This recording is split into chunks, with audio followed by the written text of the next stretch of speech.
കൊണ്ടുപോയപ്പോൾ സ്വർണ്ണപ്പാളി, ചെന്നൈയിലെത്തിയപ്പോൾ ചെമ്പുപാളി. ഈ മാജിക് എങ്ങനെ നടന്നു?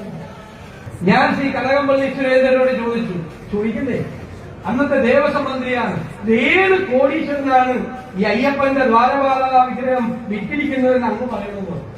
പറയട്ടെ, അറിയാവുന്നവരുടെ ചോദിക്കാൻ പറ്റുള്ളൂ.